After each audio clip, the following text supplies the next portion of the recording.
The following Dysfunctional Gaming podcast was filmed in front of a live Twitch audience.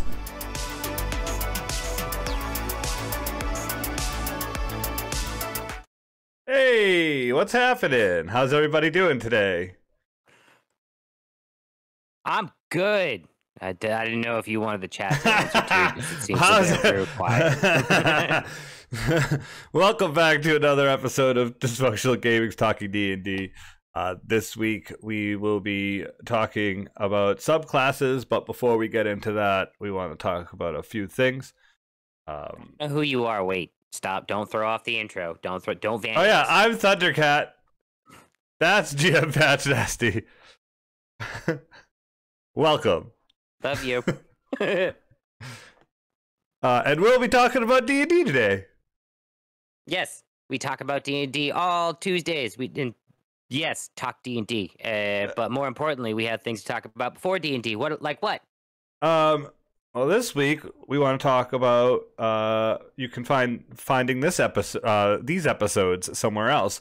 You can find them on Anchor.fm, and you can also find them on YouTube. Boom.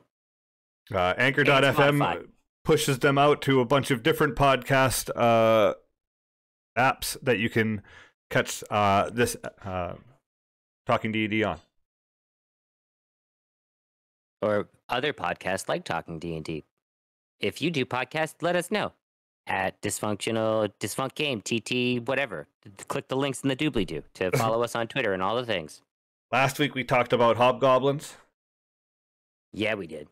And before that, we've got other stuff like the monk class that we pulled from the PHB and gave you ideas of how to run different monk.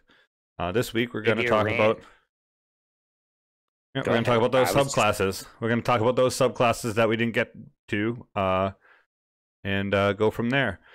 Also, this Saturday we have new episode of Zombo Force on our YouTube, premiering at 11 p.m. Eastern. Check us out there. We'll be all in the chat after our team night. During our team night. Yes. All the team night, yes. So as Thundercat was saying, we did a series of podcasts on classes. That was way back May of 2021. We covered the monks and the clerics. If you want to go listen to it, it's on Spotify, YouTube, all those places. Circle around May. It doesn't have an episode number on Spotify where I'm currently looking. But we are going to go a little bit further into the monks, which are probably one of my favorite classes to play. And we'll give you a synopsis of some of all of the subclasses in it. Those covered in the PHB, those covered in the Sword Coast Adventures Guide, those covered in Xanathar's Guide to Everything, Tosh's Cauldron of Everything, and then the one new one that's fucking badass they added in Fitzban's Treasure of Dragons stuff. I don't know what the name of the book is. Fitzban. But we decided that we were going to start with the older ones and move to the Fitzbans at the end, because why not build up the hype to the best one that's out so far, which is apparently the Fitzban one, which I have no idea what it is. So it's going to be awesome for me to hear it from you. It's mean. Also, when it comes to monks, I have never played a monk. I know you've played one, and your fiance played one. She's actually playing the Way of Mercy monk that you can find in Tasha's, which is kind of a hurt and heal combo, which is neat. And if you want to see how she plays hers, you can check us out on the War for Garaxia as well on Friday nights. She will be there playing her monk. Clementine. So give me like a synopsis of like the typical PHB monk class. Well, what you mean? Like what? Like the just standard one that I would a quick standard, like what the monk is made for. Like what is it? Monks are made to support like a rogue. They're basically the support class to give advantage that does not like buff or heal like straight off the bat. Their subclasses give them augments. So you'll get unarmored defense. You'll get key points to hit more. You'll get key points to be harder to hit. You'll get key points that can augment your movement speed. You'll eventually have the ability to never age or be poisoned or diseased, if I remember correctly. But it's where the subclasses come in for the monk that really augment it. Monks will get an extra attack, so they'll cap off at 2 attacks. They, at level 1, can use their bonus action to do an extra punch and either use their strength or their dex based off of their martial arts. And then going further from there, depending on what type of monk you play, it can really change your views on like spell casting or give you a little quick intro to like a warlock or a sorcerer, kinda. So when it comes to monks, they have like a monastic orders. They get something from their monastery Away. or away, and I get, yes, but now the orders themselves come from different, like your way will be taught to you from that monastery. Correct. So you actually learn their way of things, but each monastery is different. They have different. It's the flavor on like your background, like right. There's you you could totally homebrew a sweet monastery that believes in like nature and the like the food chain and all that kind of stuff, and that's where you get your like right there. And so but that would be something you could use as your background for that's what my monastery is, but you're using this one of these subclasses that kind of works with it. But they have the Dark Moon, they have the Hin Fist, they have the Order of the Yellow Rose, they have the Sun Souls, they have the Long Death Monks, and they have the Yielding Way, which is all stuff that you can find in the Sword Coast Adventurer's Guide, if you're looking for any of that information, on page 129 and 130. But we're going to be getting into the traditions that are taught from these monasteries that gives you your subclass. So it's not necessarily called a subclass if you're looking for it in your books. It will be called a monastic tradition. So page 76 of your PHB. And we're going to go with the two that are in the Sword Coast Adventurer's Guide. And we're not even going to go with the. We're going to do the PHB first, but yes. Okay. That's what I meant. All right, so the first one I had that open for the places. Sorry. It's all right. So the first one is the Way of the Shadow. It's kind of a quick one. So monks of the Way of the Shadow follow a tradition that values stealth and subterfuge. If you played a lot of video games, think like all your Tom Clancy's, your Tenchu Wrath of Heaven, or your Stealth Assassins, Ninja Gaiden. Those are like your Way of Shadow monks. Sometimes the members of a ninja monastery are family members forming a clan. Other monasteries are like thieves' guilds, hiring out their services to nobles, rich merchants, or anyone who can pay their fees, regardless of their methods. The heads of these monasteries expect the unquestioning obedience of their students. So it's always kind of like something you want to build off a little bit when you're a monk, unless you want to just say screw it and do how you want to do. But the one thing you'll get is shadow arts. You can use your key points to duplicate the effect of certain spells. As an action, you can use 2 key points to cast Darkness, Dark Vision, Pass Without a Trace, or Silence without providing material components. Additionally, you also gain the Minor Illusion cantrip if you already don't know it. Those are some spells that can certainly change the outcomes of fights without even having to roll dice. Casting Darkness on a spot makes it almost damn near impossible for most things to see. Silence, can't cast magic if you can't talk. Pass Without a Trace, you can't follow me if I'm not leaving footsteps. Dark Vision, I can see in the dark. Very simple stuff. And then the Minor Illusion cantrip is very clutch because you can kind of use it to flavor things, use it to get distraction and get surprise if you're clever enough.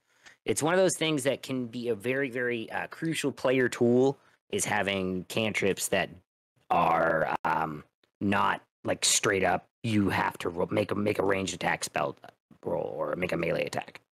Right.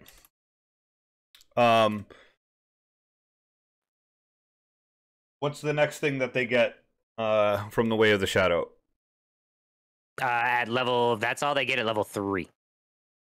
If you want to see, if you're going into more, we're going to 6. Yeah. Yeah. So 6.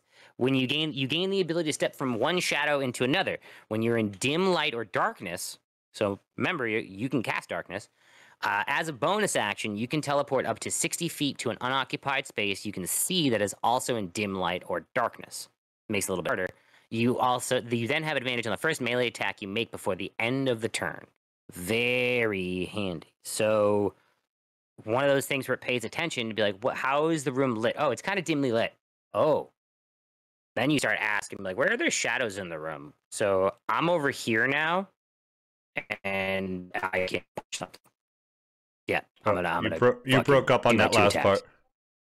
Okay, so yeah, you can use your bonus action to teleport instead of using a key point, and then punch something twice. Potentially at 6th level, stun it as well. Okay. And then set somebody up for a crit on their turn because they're stunned if they fail. And at this point, we'll go into to a level 11. You've learned to become one with the shadows with your Cloak of Shadows. You are in an area...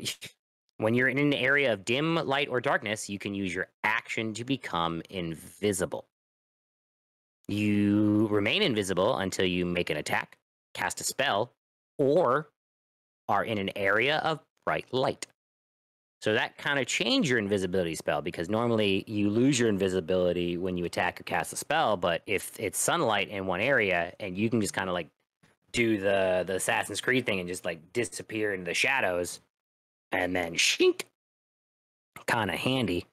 Last one is Opportunist, which is fucking ridiculous. Level 17, you can exploit a creature's momentary distraction when it is hit by an attack. When a creature within 5 feet of you is hit by an attack made by a creature other than you, you can use your reaction to make a melee attack against that creature. So let's say Monk and the Fighter or Monk and the Rogue go and tag team somebody.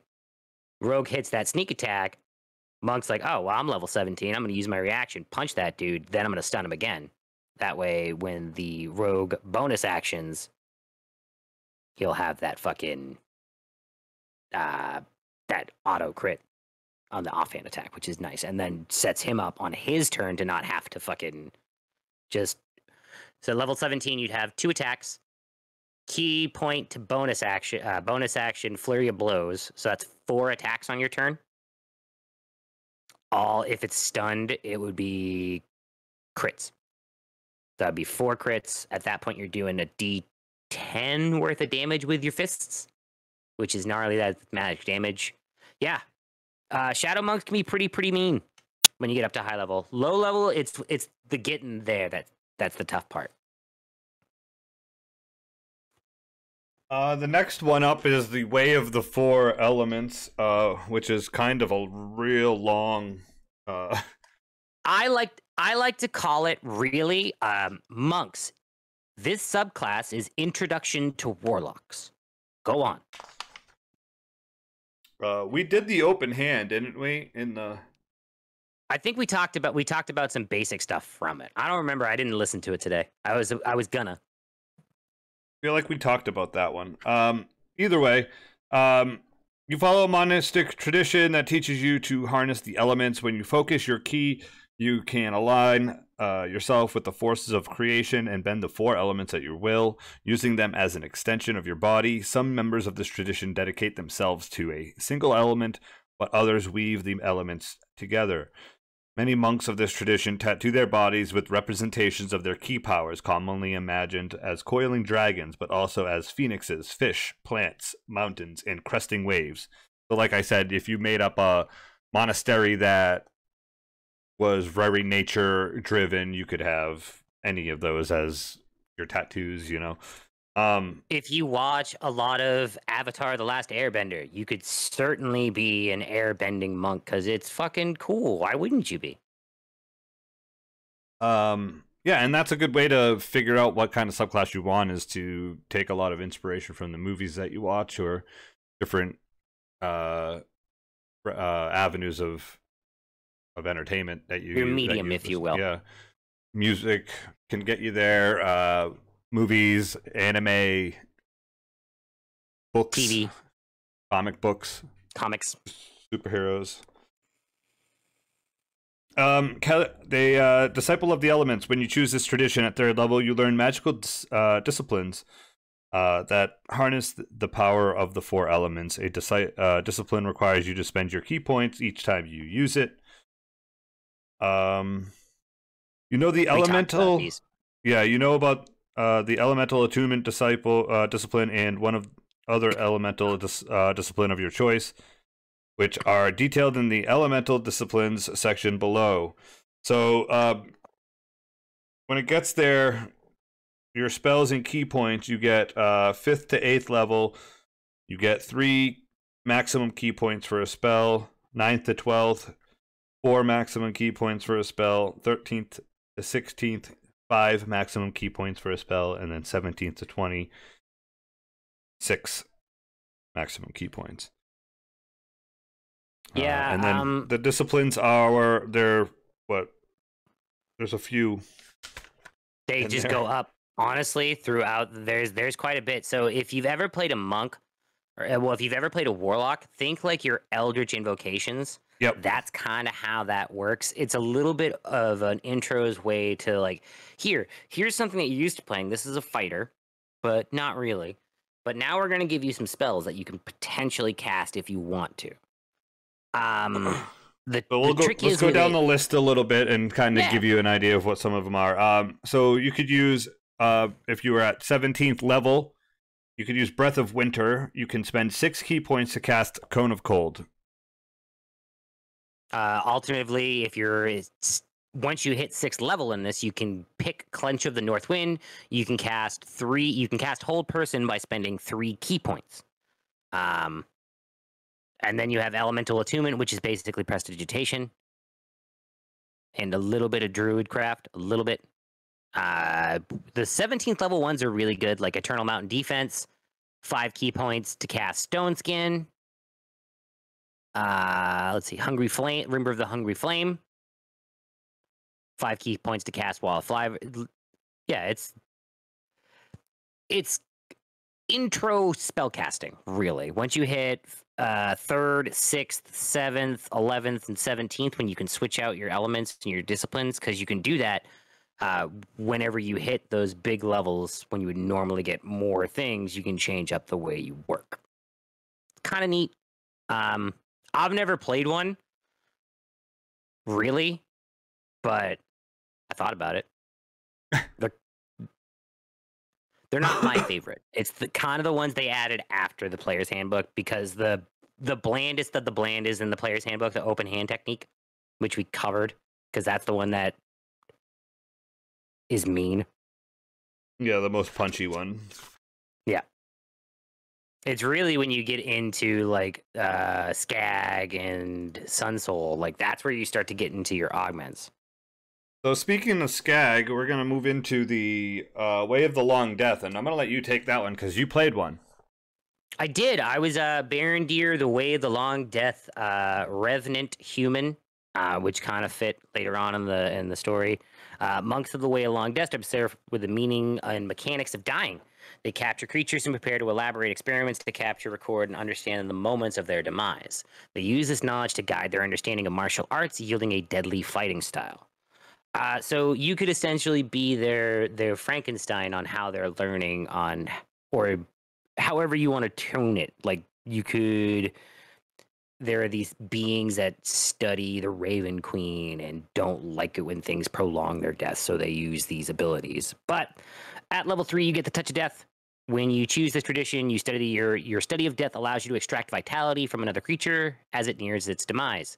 When you reduce a creature within 5 feet of you to 0 hit points, you gain temporary hit points equal to your Wisdom modifier plus your monk level, minimum of 1 temporary hit point. But if you're a monk, you're going to have well more than 1 wisdom or no wisdom because that's your AC. Sixth, I did get this one. At 6th level, you gain the ability to unsettle or terrify those around you as an action, for your soul has been touched by the shadow of death. When you take this action, each creature within 30 feet of you can see must succeed on a wisdom saving throw or be frightened of you until the end of your next turn. At 11th level, you get the Mastery of Death, which I never got to use because I died, because I was a Revenant. You use your familiarity with death to escape its grasp. When you are reduced to 0 HP, you can expend 1 key point, no action required, to have 1 hit point instead. It would have been sick if you had gotten that and then you died and then you used it. Yeah. That would be... Well, that's an alternate universe one. But that would have been a DM decision at that point. I would have been like, that's clever, but no, I would still been like, no, I'm dead. I'm dead. No, I didn't get reduced to 0 HP. I'm dead. I would have had a side quest or something where you like fought death to come back. Oh, jeez. Because you're the way of the long death. It makes sense. Like you'd have to go and like either plead your case or like be like, I'm on the earth for you. This is the reason why. You're not wrong. Do you know what I mean? There's a lot that you could have changed there had you gotten to that level. Yeah, but I wanted to be a druid. I wanted to be able to turn into a spider and punch things with all my hands. You wanted to play like 6 characters that campaign. You're like, I want to play everything. But lastly, at 17th level, which is quite possibly the alternate to the open hand, as an action, you touch 1 creature within 5 feet of you, and you expend 1 to 10 key points. The target must make a con save, and it takes 2d10 necrotic damage per key point spent on a failed save or half as much on a succeed. So, if you spend 10 key points to do this to a creature, it takes either 20d10 necrotic damage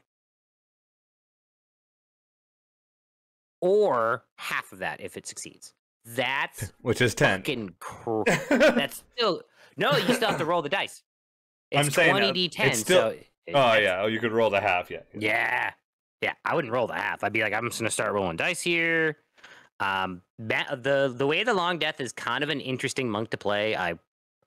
Having the level 11 ability to be kind of like a half orc with my key points is pretty nuts, because that lasts... Key points are only something you can get on a short rest or a long rest. So I take a nap, I get all 11 of those back. Yeah. Punch. That's pretty bad. Uh-huh. Okay, so moving on from the long death, we're going to go to the Sun Soul. The Way of the Sun Soul. Page 131. Yes, of the Sword Coast Adventures Guide. Monks of the Way of the Sun Soul learn to channel their own life energy into searing bolts of light.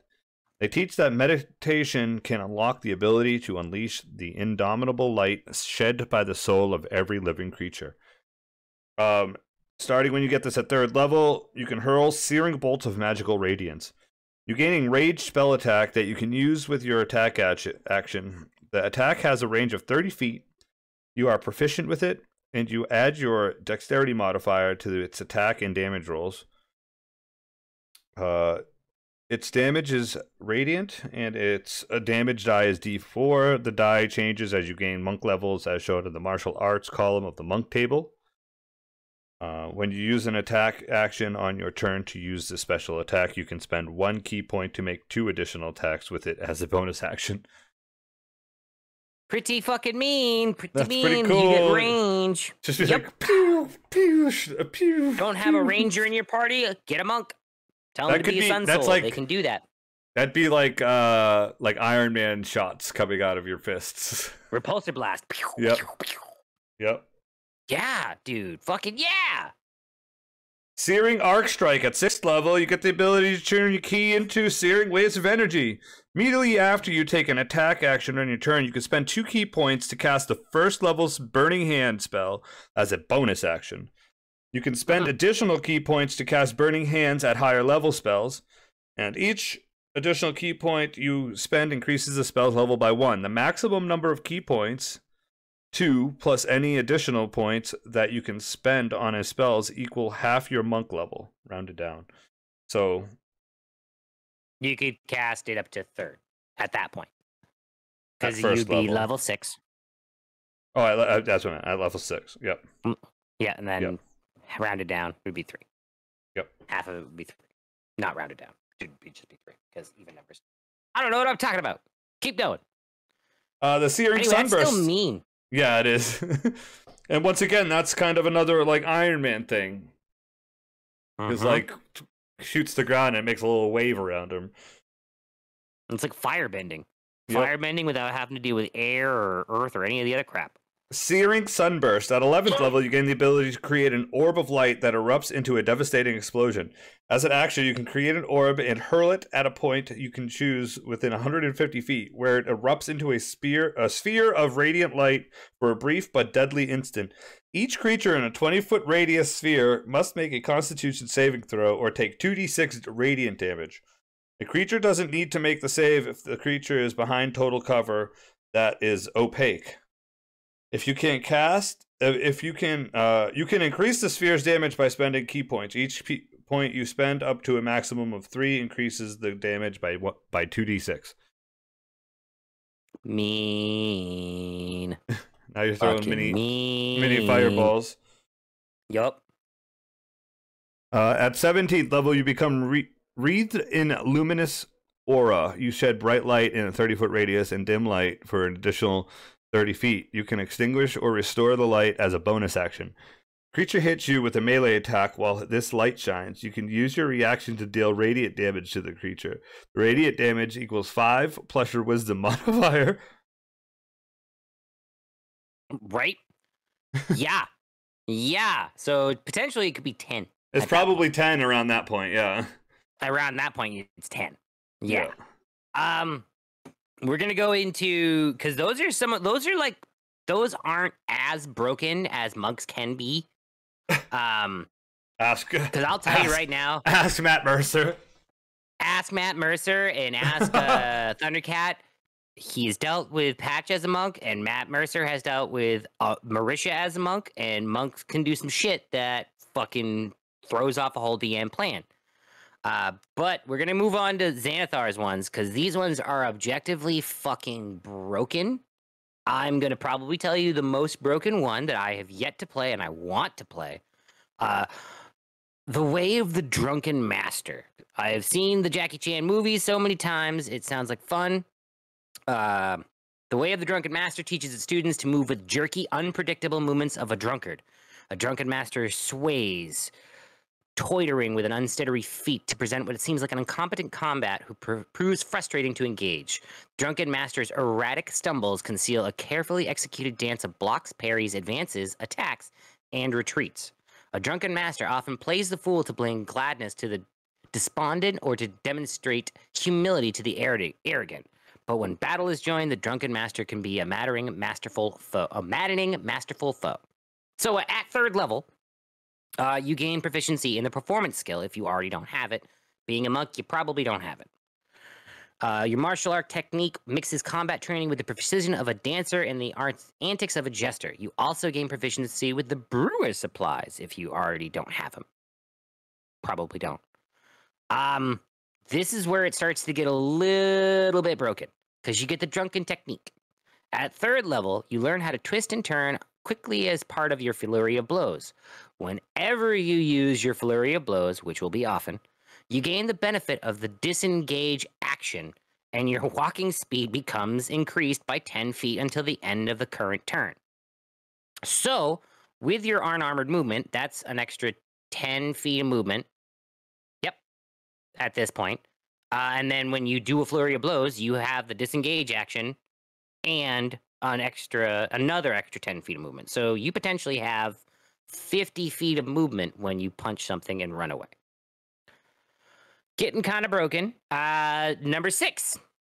Starting at 6th level, you can move in sudden, swaying ways. You gain the following benefits. Leap to your feet. When you're prone, you can stand up by spending 5 feet of movement rather than half your speed. That's amazing. That's crazy. That's fucking crazy. So at this point, you have at least 45 feet of movement. And then if you use your drunken technique, you get 45 at this point now. No, I'm talking about because you get your unarmed movement, and now we're looking at 6. That's plus 15 for your unarmed movement improvement. Oh, that's right. You get improvement on that. That's right. Yeah. So you'd be at 55. Yeah. You get knocked prone. With your drunken technique, you'd have 55. Yeah, whatever. Yeah. That's crazy. I forgot where it was. 6. And then you get redirect attack. When a creature misses you with a melee attack roll, you can spend a key point as a reaction. So there goes your reaction. You can only do it once. To cause the attack to hit another creature of your choice, other than the attacker that you can see within 5 feet of you. So basically, you're like, nope. Whoa, no, stop it, and just pushing them away. Level 11, Drunkard's Luck.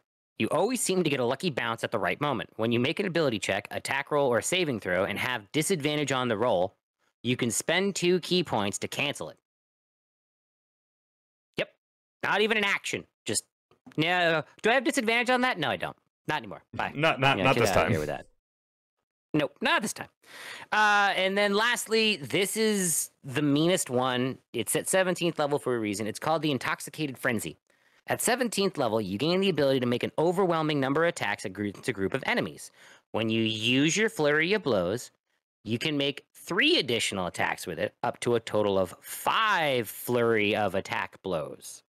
So that's 7 total attacks, provided that each Flurry of Blows attacks targets a different creature this turn. So you can't hit. Yeah. There has to be 5 people around you. Yep. That's the kind of creature. Handy, that's the kind of subclass that you take a bunch of punches, but you can jump and. That's your Barbarian Monk. Yeah, that's your Barbarian Monk. You take the tough feat at level 12, and then you have 120 HP. Look at this guy in here. Overwhelming. All right, yeah. The Drunken Monk looks like it would be fun to play. It's kind of fun. And then you DM'd for this one. I played this one a little. You did? As Leonardo for 2 sessions. Oh, yes, you did. You did. The Way of the Kansai. Monks of the Way of the Kansai train relentlessly with their weapons, to the point where the weapon becomes an extension of their body. Founded on mastery of sword fighting, and the tradition has expanded to include many different weapons. A Kansai sees a weapon in much the same way a calligrapher or painter regards a pen or brush. Whatever the weapon, the Kansai views it as a tool used to express the beauty and precision of the martial arts. That such mastery makes a Kansai a peerless warrior is but a side effect of intention, devotion, practice, and study. Way of the Kansai features. Monk level 3, you get Path of the Kansai. When you choose this tradition at 3rd level, your special martial arts training leads you to master the use of certain weapons. This path also includes instruction in the deft strokes of calligraphy or painting. You gain the following benefits. Kansai weapons. Choose 2 types of weapons to be your Kansai weapons. 1 melee weapon, 1 ranged weapon.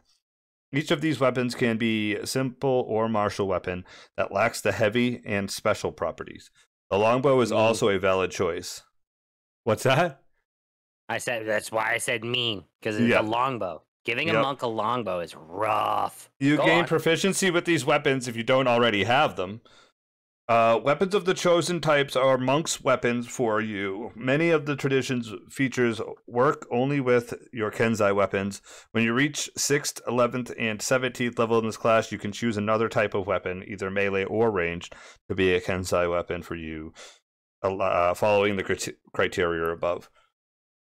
So you get that every level that you get extra stuff as well from your So you can take a monastic long tradition. sword. You can end up taking a rapier, depending on what your race. I mean, you can really become pretty fucking mean with those later on. You get Agile Parry. If you make an unarmed strike as a part of your attack action on your turn and you are holding a Kansai weapon, you can use it to defend yourself if it is a melee weapon. You gain a +2 bonus to AC until the start of your next turn while the weapon is in your hand and you aren't incapacitated. Yup. So yeah, longsword, and then you can just use it to deflect things and just punch out, throw bones and shit. Yeah, as long as you make an unarmed attack on your turn.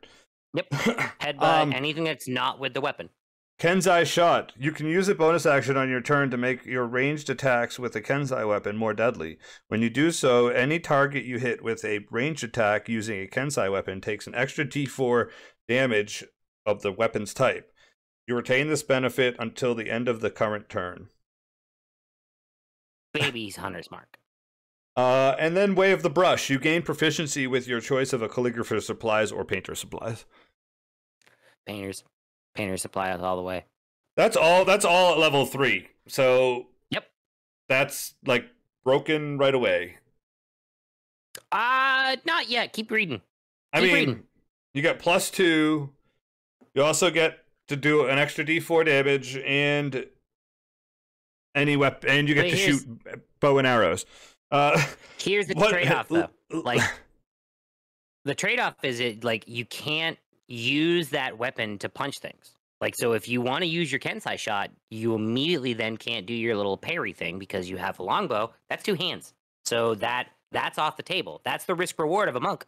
You start the first turn far away from the bad guys. You use your Kansai shot. Yeah. First turn. Second turn, coming running up, drop your bow, fucking run up, punch the guy, pull out your longsword. You did an unarmed attack. You got +2 your AC now. Like, there you go. Yep. One with the blade. At 6th level, you extend your ki into your Kansai weapons, granting you following benefits. Magic Kansai weapon. Your attacks with your Kansai weapons count as magical for the purpose of overcoming resistance and immunity to non-magical attacks and damage. Deft Strike. Deft Strike. When you hit a target with a Kansai weapon, you can spend 1 key point to cause the weapon to deal extra damage to the target, equal to your martial arts die. You can use this feature only once on each of your turns. On each of your turns, though. Yeah. Yeah, still. At 11th level, sharpen your blade. You gain the ability to augment your weapons further with your ki. As a bonus action, you can expend up to 3 key points to grant 1 Kansai weapon you touch as a bonus. To grant 1 Kansai weapon you touch a bonus to attack and damage rolls when you attack with it. The bonus equals the number of key points you spent. This bonus lasts for 1 minute or until you use this feature again. This feature has no effect on a magic weapon that already has a bonus to attack and damage rolls. Yeah, broken. Fucking broken. Unerring accuracy. At 17th level, your mastery of weapons grants you extraordinary accuracy. If you miss with an attack roll using a monk weapon on your turn, you can re-roll it. You can use this feature only once on each of your turns. So by the time you get to 17th level, you have a Path of the Kansai 5 weapons. Great weapon fighter. Yep. It's mean. That's a mean fucking build. It's a very fighter monk build, to be honest with you. Let's see what Xanathar had to say. Why did the samurai cross the road? Now you say why. Yep. Okay, here's the joke part. Kansai. Get it? No, I don't. I hate Woe so much. What? Why aren't you laughing? The joke is solid. The joke is solid gold, and my delivery was perfect. Maybe you didn't get it because you're stupid. Thank you, Xanathar. Thank you. This is what he had to say about the Sun Soul, because we actually talked about that one in Skag. They actually put it in Xanathar's as well, because I don't think they sold a lot of Skag. They didn't sell a lot of Skag, I don't think. So you have this soul, but you can't see it or touch it. And when you die, this invisible thing leaves your body and goes to the place you can't see. And you people think I'm crazy. Mhm. And that's the Xanathar's monk. Moving on. We've got the Way of Mercy from Tasha's Cauldron of Everything on page 49. You get your Implements of Mercy. I don't have the little blurb to talk about the way and the tradition. It doesn't tell me that, so you gain proficiency with insight and medicine. Tasha says about the Way of Mercy is Plague Doctor. Some looks never go out of style. So you get proficiency with insight and medicine, and you gain proficiency with the herbalism kit. You also gain a special mask which you wear often while using the feature of the subclass. You can determine its appearance or generate it randomly by rolling a d6. Raven, blank and white, crying visage, laughing visage, skull, butterfly. Really flavor your own mask. It'll be way cooler. But the things that you can do with the Way of the Mercy is you can do the Hand of Healing or the Hand of Harm. Hand of Healing, your mystical touch can mend wounds. As an action, spend a key point and touch a creature and restore a number of hit points equal to a roll of your martial arts die plus your wisdom modifier. When you use your Flurry of Blows, you can replace one of the unarmed strikes with this feature without spending a key point for the healing, which is clutch. Alternatively, you can do the Hand of Harm. Use your key to inflict wounds. When you hit a creature with an unarmed strike, you can spend a key point to do extra necrotic damage equal to one roll of your martial arts die plus your wisdom modifier. You can only use this feature once per turn. Kind of clutch. Kind of do a little add, little hurt. Can I read the blurb for you? Yes, please. All right. Monks of the Way of Mercy learn to manipulate the life force of others to bring aid to those who need it. They are wandering physicians to the poor and hurt. However, to those beyond their help, they bring a swift end as an act of mercy. To those who follow the Way of Mercy might be members of a religious order administering to the needy and making grim choices rooted in reality rather than idealism. Some might be gentle-voiced healers beloved by their communities, while others might be masked bringers of macabre mercenaries. The walkers of this way usually don robes with with deep cowls, and then they often conceal their faces with masks, presenting themselves as the faceless bringers of life and death. Plague doctors. Gotta love them. Yep. Way of Mercy, Physician's Test. This is at 6th level. You can administer even greater cures with a touch, and if you feel necessary, you can use your knowledge to cause harm. So now, when you use your Hand of Healing on a creature, you can also end one disease or end one of the following conditions affecting the creature: blinded, deafened, paralyzed, poisoned, or stunned. Or you can use your Hand of Harm on a creature, and you can sub that creature to the poisoned condition until the end of your next turn, which is kind of clutch, depending on if things try to run away.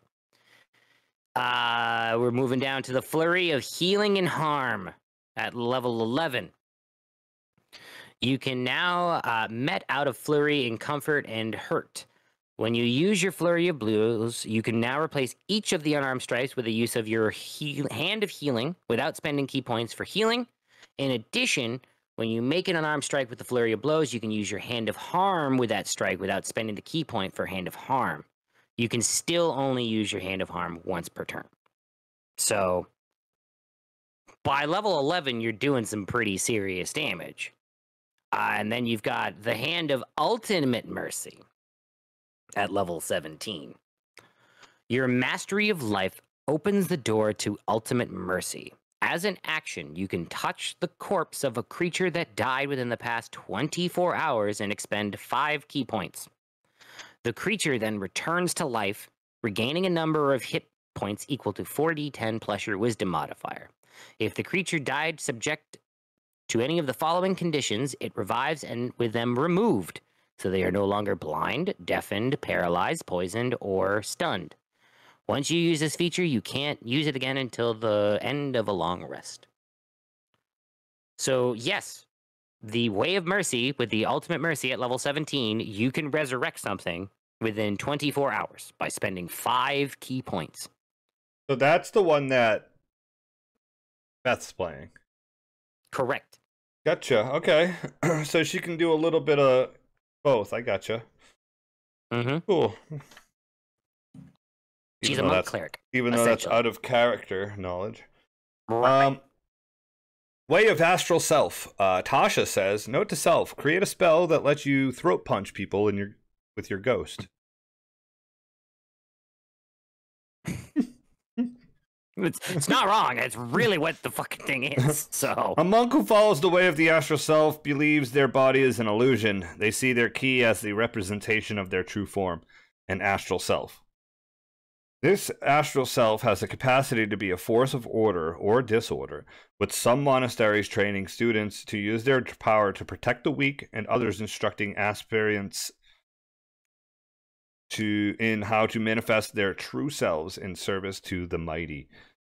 At third level, you get Arms of the Astral Self. Your mastery of ki allows you to summon a portion of your Astral Self as a bonus action. You can spend 1 ki point to summon the Arms of your Astral Self. When you do so, each creature of your choice that you can see within 10 feet of you must succeed on a dexterity saving throw or take force damage equal to 2 rolls of your martial arts die.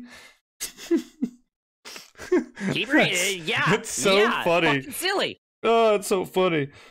For 10 minutes, these spectral arms hover near your shoulders or surround your arms, your choice. Nope, they're not around my arms. They definitely are. I'm definitely gonna have Goro arms. I'm definitely going Goro. Underneath. Yep. All over the place. Yep. You determine your arm's appearance, and they vanish early if you are incapacitated or die. For the spectral arms, while the spectral arms are present, you gain the following benefits.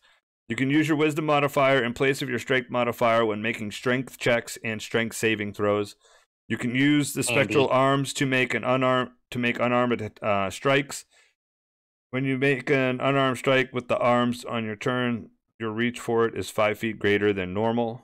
The unarmed strikes you make with the arms can use your wisdom modifier in place of your strength or dexterity modifier for the attack and damage rolls, and their damage type is force.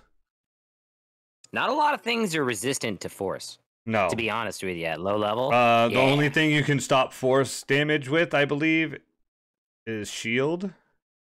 Shield and the brooch of shielding. Because that makes you immune to magic missiles. Which is shield. Yeah. You can summon the visage of Visage of Astral Self is your 6th level. You can summon this visage as a bonus action, or as part of your bonus action you take to activate, or as part of the bonus action you take to activate Arms of Astral Self. You can spend 1 ki point to summon the visage for 10 minutes. It vanishes early if you are incapacitated or die. The spectral visage covers your face like a helmet or mask. You determine its appearance. While the spectral visage is present, you gain the following benefits. Astral Sight, you can see normally in darkness, both magical and non-magical. That's fucking insane. Keep reading. To a distance of 120 feet, which is really long. Wisdom of the Spirit, you have advantage on wisdom and charisma checks, which is crazy. And Word of the Spirit, insight and intimidation checks. Oh, that's okay. the big thing. Yeah, that's the big thing to remember with those. When you speak, you can you can direct your words to a creature of your choice that you can see within 60 feet of you, making it so only that creature can hear you. Alternatively, you can amplify your voice so that all creatures within 600 feet can hear you. Yes, I am the loudest thing in Faerun. Body of the Astral Self is your 11th level feature. When you have both your astral arms and visage summoned, you can cause the body of your Astral Self to appear. No action required. This spectral body covers your physical form like a suit of armor. Connecting with the arms and visage, you determine its appearance. While the spectral body is present, you gain the following benefits. Deflect energy. When you take acid, cold, fire, force, lightning, or thunder damage, you can use your reaction to deflect it. When you do so, the damage you take is reduced by 1d10 plus your wisdom modifier. That's sick. Okay. Empowered arms. Once on each of your turns, when you hit a target with the Arms of Astral Self, you can deal extra damage to the target equal to your martial arts die. Very well. Yeah, an extra little crit. Go on. And then at 17th level, you get Awakened Astral Self. Your connection to your Astral Self is complete, allowing you to unleash its full potential. As a bonus action, you can spend 5 key points to summon the arms, visage, and body of your Astral Self and awaken it for 10 minutes. This awakening ends early if you are incapacitated or die. While your Astral Self is awakened, you gain these benefits. You gain Armor of the Spirit. You gain a +2 bonus to your armor class. You gain Astral Barrage. Whenever you use an extra attack feature to attack twice, you can instead attack 3 times if all the attacks are made with your astral arms. Cool? Yep. That's the end of that. But they do have a blurb in here about your forms of your Astral Self. Okay. So I figured I'd read it because it's kind of cool. The Astral Self is a translucent embodiment of the monk's soul. As a result, an Astral Self can reflect aspects of a monk's background, ideals, flaws, and bonds. And an Astral Self doesn't necessarily look anything like the monk. For example, the Astral Self of a lanky human might be reminiscent of a minotaur, the strength of which the monk feels within. Similarly, an orc monk might manifest gossamer arms and a delicate visage representing the gentle beauty of the orc soul. Each Astral Self is unique, and some of the monks of the monastic tradition are known more for the appearance of their Astral Self than their physical appearance. When choosing this path, consider the quirks that define you as your monk. Are you obsessed with something? Are you driven by justice or a selfish desire? Any of these motivations could manifest in the form of your Astral Self. Yeah, Cool. It's one of my favorite little cool fucking monks classes. They did add one on page 13, Fitzban's Treasury of Dragons. Oh, here we go. It's fucking badass. Way of the Ascendant Dragon. The dragon god Bahamut is known to travel the material plane in the guise of a young monk. And legend says that he founded the first monastery of the Way of the Ascendant Dragon in this guise. The fundamental teaching of this tradition holds that by emulating dragons. A monk becomes more integrated part of the world and its magic. By altering their spirit to resonate with draconic might, monks who follow this tradition augment their prowess in battle, bolster their allies, and can even soar through the air on draconic wings. But all this power is in service of a greater goal, achieving a spiritual unity with the essence of the material plane. So, as a follower, you get to, you've unlocked the power of dragons within yourself. You have a table, you can roll a d6. I'll read one. You got any dice over there? I do. Yeah, roll a d6. 6. Yep. 2. A dragon personally took an active role in shaping your inner energy. Kind of cool. What's his name from Kevin Costner? Fairy Tale there. Oh, I was saying Dragonheart. Dragonheart, that too, yep. Yeah, so level 3, you get Draconic Disciple. You can channel Draconic power to magnify your presence and imbue your unarmed strikes with the essence of a dragon's breath. You gain the following benefits. Draconic Presence. If you fail an Intimidation or Persuasion check, you can use your reaction to re-roll the check as you tap into the mighty presence of dragons. Once this feature turns a failure into a success. You can't use it again until the end of a long rest. So if you fail and use it and you fail again, you can still use it. Has to turn a failure into a success. Draconic Strike. When you damage a target with an unarmed strike, you can change the damage type to acid, cold, fire, lightning, or poison. And then you also get the Tongue of Dragons. You learn to speak, read, write Draconic, and one other language of your choice. But you also get the Breath of the Dragon. You can channel destructive waves and energy like those created by the dragons you emulate. When you take the attack action on your turn, you can replace one of the attacks with an exhalation of draconic energy in either a 20-foot cone or a 30-foot line that is 5 feet wide, your choice. Choose a damage type, acid, cold, fire, lightning, or poison. Each creature in that area must make a dex save against your key save. taking damage of the chosen type equal to 2 rolls of your martial arts die on a failed save or half as much on a success. At level 11, this damage becomes 3 rolls of the martial arts die. You can use this feature a number of times equal to your proficiency bonus, and you regain all expended uses when you finish a long rest. While you have no uses available, you can spend 2 key points to use it again. Okay. So you get a Dragon Breath at level 3. Level 6. Wings Unfurled. That's your flying. When you use the Step of the Wind, you can unfurl spectral draconic winds from your back that vanish at the end of your turn. While the wings exist, you have a flying speed equal to your walking speed.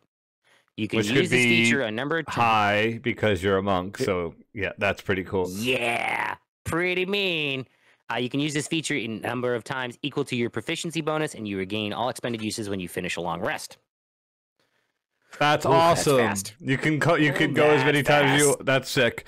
So how long does it last again? 10 minutes? Is that what it said? It lasts end of your next turn, so it's your Step of the Wind. So Step of the Wind gives you the dash. So it's one at a turn. So that doubles your movement. So yeah, you have double movement. But you can fly up now. Yeah.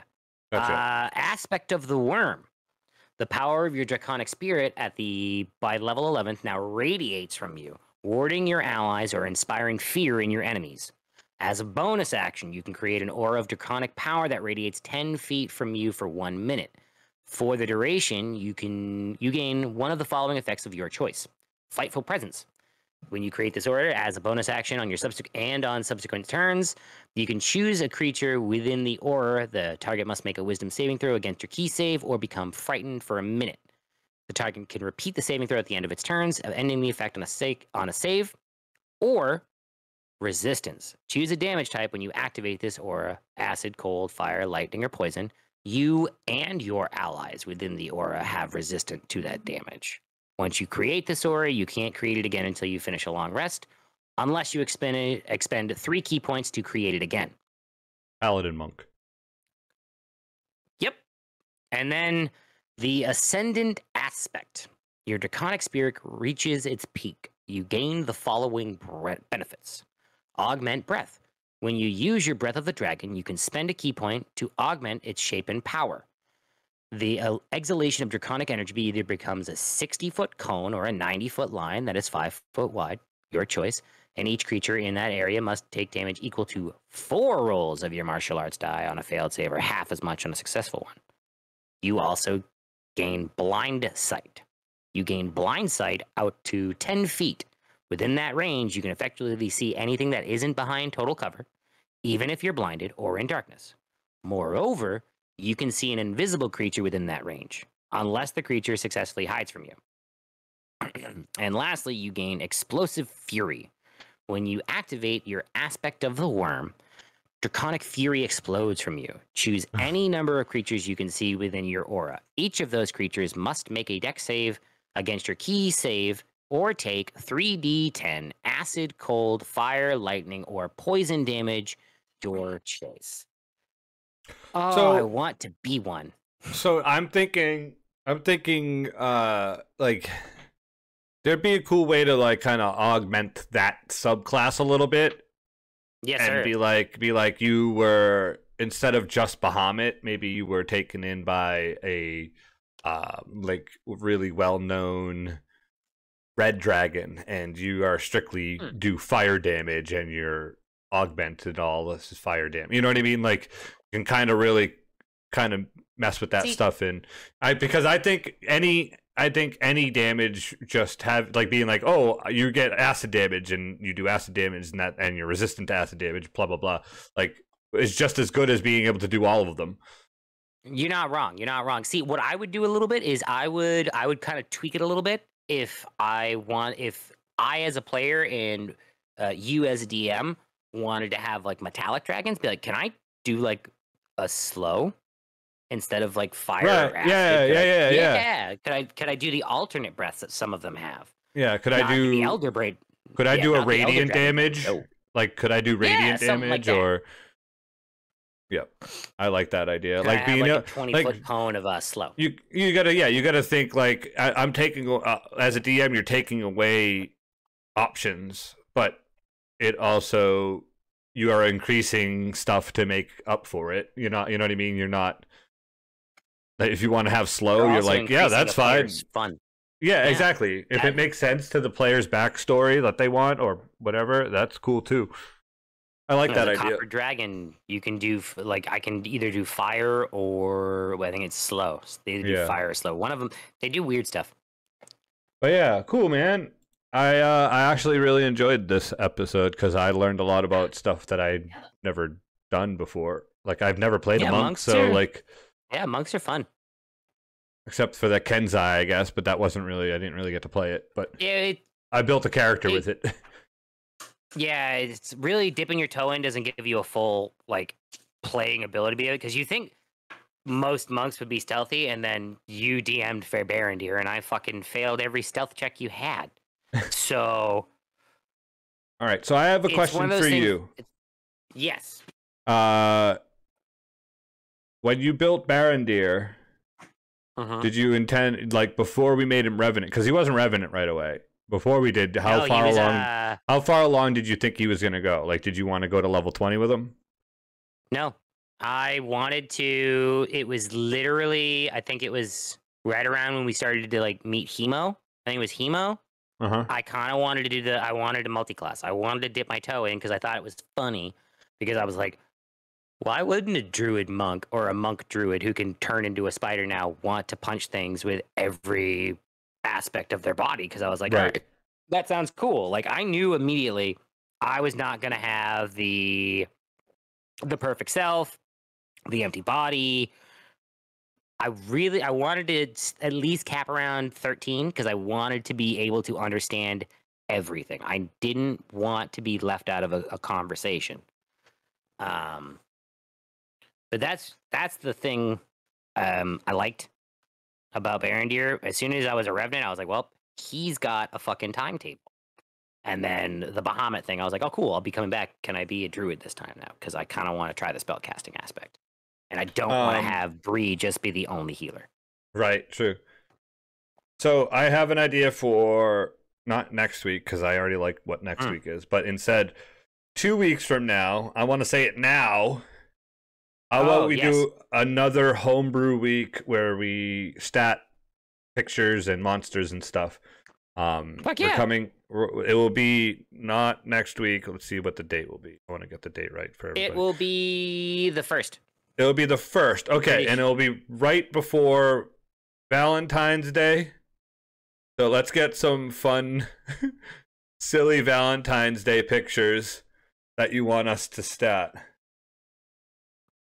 I already have a couple in mind that I'm going to post on Discord and on Twitter. Send them to us on Discord. Send them to us on Twitter. Send them to us to our email. I don't care. Put them in comments on YouTube. Send them to us.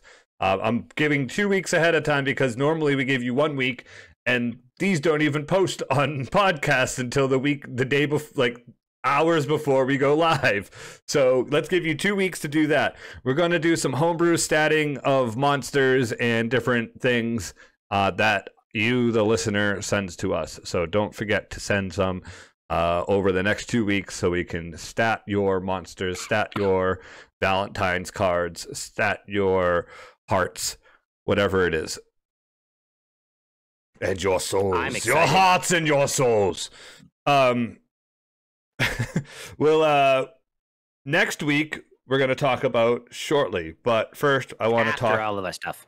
I want to talk about what's happening on Friday. We are going to be back with the War for Garaxia Friday night, 9 p.m. Eastern. Probably actually starting the game at 9:30, but we're saying 9 p.m. Eastern for people to show up and be ready to see us live with our work at 8. With our great host and great DM, Vandal Zero. Leading off for that host again. There it goes. Tell them about Saturday. Saturday night is a new episode of Zombo Force that premieres at 11:30 p.m. Eastern Standard Time. 11 p.m. 11 p.m. Eastern Standard Time. We precede that with Team Game starting at 9:30 p.m. Eastern Standard Time. And that's also followed, then the episode is followed by everyone laughing at it, and then potentially More games. 2 of us going to bed, and then 2 of us playing more games. What do we do on Saturday? Or what do we do on Sunday and Monday? Go sub to us on YouTube, by the way. The only way you can get to see Zombo Force every time it comes out and premieres by subbing to us on, well, not subbing, but you'll get notifications that way. Hit the bell. On I hear Sunday, people say that all the time. Hit the bell. Yeah, press the bell. On Sunday, I will be streaming. I don't know what. Most likely Warzone, because I'm trying to get the battle pass done so I can get the Laura Bailey skin. Tomorrow, I'm also streaming. Sometime during the day, you'll catch me. It will probably be a little earlier because I'm trying to get better at being earlier on Wednesdays streaming, because I've been lazy and like didn't want to stream until later. So yeah, last week was a good one. I'm gonna try to do a little bit tomorrow. What about you? Tomorrow I have work, so normally I would stream, but I'm not. So Thursday I'm not working, so I will be streaming around 4:30 p.m. ish, playing some Pokemon Ash Gray. So if you ever watch the Pokemon show, you can follow along. If you've ever played the Pokemon games, it's similar, but it follows the anime. New job, new schedule. Follow me on Twitter at GMPatchNasty to stay updated, or join the Discord because I'm loud in there too. Yes, please join us on Discord. You can get our links in the chat with the exclamation mark links button there. Come join us in Discord. Come join us on YouTube. Come join us on our podcast. Please, we'd love to hear from you. Don't forget, we also have a Patreon where you can get behind the scenes War for Garaxia information, behind the scenes. My dog's barking. Behind the scenes, behind the scenes stuff from meetings. Behind the scenes stuff from Randy. I also post the outlines from Talking D&D on there, and I haven't done that in a while because I've been trying to let them like build up before I start posting them. Get a backlog. Yeah, we got a little bit of a backlog. We're going to be posting some stuff, new stuff here and there, and please follow us on Twitter for any updates, Discord for updates. Well, you can get to know us on Discord. It's more fun to get to know us on Discord. All right, tell them what we're doing next week. Next week, we're doing something that Thundercat loves to do, and he's such a cartographer, and I love to fabricate all the things inside of him. We're going to make a dungeon. It'll probably be multiple episodes because I know how Thundercat makes a dungeon, and he knows how I build a dungeon. So this is going to be one mean motherfucker. So tune in next week, 6:30 p.m. Eastern Standard Time for that. I think it's going to be a lot of fun because getting my brain and your brain together to actually make a dungeon, because normally I'm making a dungeon for his brain, and he's making a dungeon for my brain, because we try to figure out what we're doing while playing and be like, oh, I know what that motherfucker thought. I thought of this. I honestly, literally every time I make a dungeon, it's for the party, and I just, let's see if I can get him to think differently. I try to make it so you don't even know what the hell's going on, and then all of a sudden you're like, what the fuck? Like the end of the fucking, the Tiamat one. I knew something was fishy about it, all right? All right? I knew something was fishy. I was like, this motherfucker's casting a whole bunch of fucking big old spells. This is ridiculous. We'll see you next week. Let's see who we're going to raid over to, and then we're going to kick on over to Randy, hopefully. I don't know if he's even here. Normally he's I mean, I was very ill prepared. So okay, I got some. How about we go over to Basic Witch Bex? She is doing she's doing 12-hour stuff. Her 12-hour stream for hitting 666 viewers. I mean, not viewers, followers. So I actually enjoy her content. She's super nice, and her community's amazing. She has one of the best communities. Super cool people. She's a VTuber too. Which is cool as well, because I think that's super interesting. I wish I had known about that, because I probably would have done it for a while. Yeah, because no one wants to see your mug. That's right. Imagine this beautiful voice behind a sexy VTuber. I'm literally picturing Neil Diamond with your voice. Okay, there we go. Perfect. It's perfect with me. All right, I'm throwing it in the chat.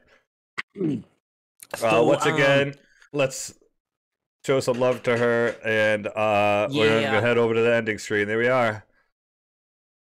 So today is Happy National Winnie the Pooh Day. So I'm branching out into my Disney catalog, and we're gonna do this one.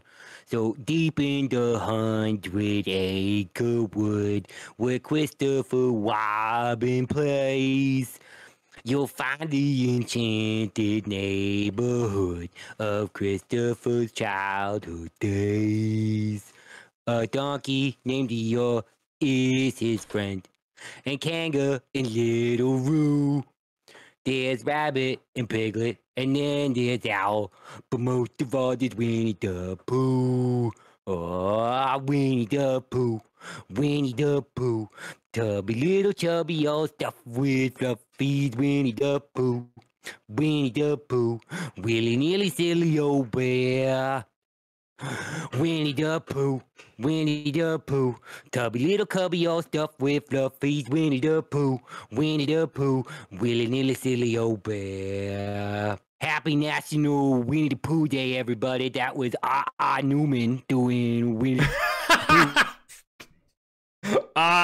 Newman. Oh, and his video froze with that one last look. Bye, guys. Love you.